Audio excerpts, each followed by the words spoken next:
ఇక నుంచి తాము ప్రతీకార దాడులు కాదు వ్యూహాత్మకంగా దాడులు చేస్తాం. ఇది నిన్న ఇరాన్ చేసిన ప్రకటన. ఇప్పుడు దీనికి అనుగుణంగానే నడుచుకుంటున్నట్టుగానే కనిపిస్తోంది. అమెరికా, ఇజ్రాయెల్ వాటి మిత్ర దేశాలకు చుక్కలు చూపించే పనిలో ఉంది. ఓవైపు అమెరికా, ఇజ్రాయెల్ దాడులతో నష్టపోతూ ఉన్నా ఎక్కడా తగ్గినట్టు కనిపించడం లేదు ఇరాన్ తీరు చూస్తూ ఉంటే. ముఖ్యంగా అమెరికా సేనలకు ఆశ్రయం ఇస్తున్న గల్ఫ్ దేశాలను ఆర్థికంగా దెబ్బతీసే ఫుల్ బిజీలో ఉంది ఇరాన్. ప్రస్తుతం ఇరాన్ దాడులను చూస్తుంటే ఇదే అర్థమవుతోంది.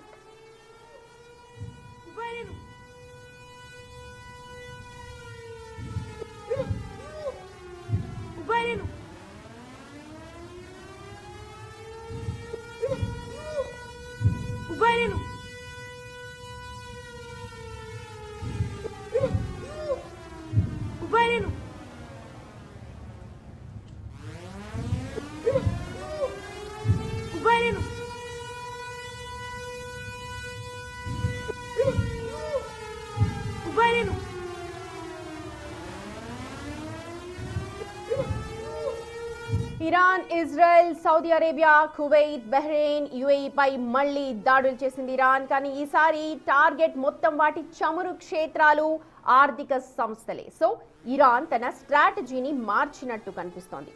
ప్రస్తుతం హర్మూజ్ జల సంధిని మూసివేసింది ఇరాన్. ట్యాంకర్లకు ఫుల్ ప్రొటెక్షన్ ఇస్తామని, యుఎస్ నేవీ షిప్స్ ను రక్షణగా పంపిస్తామంటూ అమెరికా అధ్యక్షుడు డొనాల్డ్ ట్రంప్ ప్రకటించినా సరే ఆచరణలో మాత్రం అది ఇప్పుడప్పుడే సాధ్యమయ్యేలా అయితే కనిపించడం లేదు.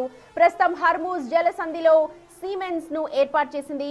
అయితే వీటిని ఏర్పాటు చేసే షిప్స్ పై అమెరికా దాడులు చేసినా జరగాల్సిన నష్టం జరిగిపోయినట్టుగా కనిపిస్తోంది. దీంతో ఇప్పటి వరకు ఈ జలసంధిని దాటి ఒకటో రెండో చమురు ట్యాంకర్లు కూడా ఇప్పుడు అవి దాటే పరిస్థితి లేదు.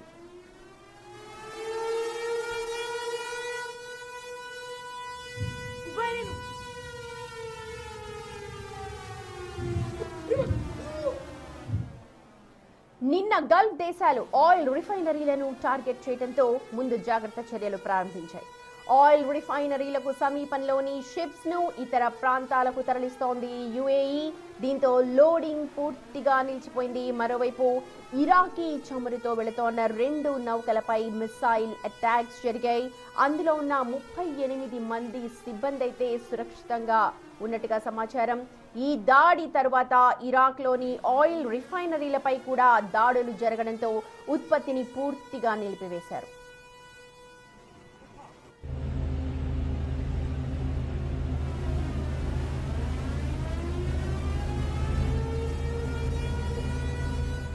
చూస్తుంటే అమెరికా, ఇతర దేశాలకు వెళ్లాల్సిన చమురు రవాణాకు ఇప్పుడు పూర్తిగా బ్రేక్ పడినట్టే ఉంది. ప్రస్తుతం పరిస్థితి అయితే అలాగే ఉంది. అమెరికా తన చమురు రిజర్వ్లను బయటకు తీయాల్సిన సిచ్యువేషన్. తమ రిజర్వ్ చమురు స్టోరేజ్ల నుంచి 400 మిలియన్ బ్యారెల్స్ చమురును విడుదల చేసేందుకు ఇప్పుడు డొనాల్డ్ ట్రంప్ గ్రీన్ సిగ్నల్ ఇచ్చినట్టుగా తెలుస్తోంది. దీనిని బట్టి యుద్ధ సెగలు అమెరికాను కూడా తాకినట్టే. మరోవైపు యూరోపియన్ యూనియన్ లో కూడా జెట్ ఫ్యూయల్ కు కొరత ఏర్పడింది. ప్రస్తుతం ఈయూలో పరిస్థితులు తీవ్రతరమైతే కాలేదు, కానీ ఇది రాబోయే సంక్షోభాన్ని మాత్రం సూచిస్తోంది.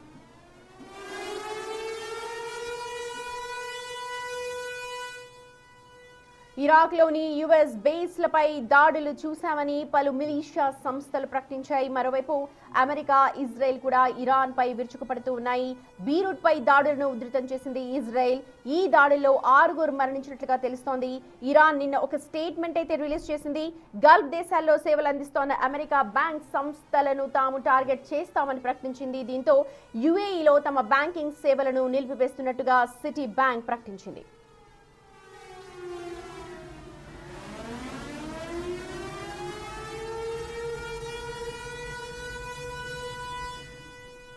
మొదటి 6 రోజుల యుద్ధానికి $11.3 బిలియన్ ఖర్చు చేసినట్టుగా కాంగ్రెస్ కు తెలిపింది అమెరికా ప్రభుత్వం. ప్రస్తుతం మరో $50 బిలియన్ నిధుల విడుదలకు వైట్ హౌస్ ప్రయత్నాలు చేస్తోంది. త్వరలోనే కాంగ్రెస్ ముందుకు ఈ తీర్మానం వచ్చే అవకాశాలు ఉన్నాయి.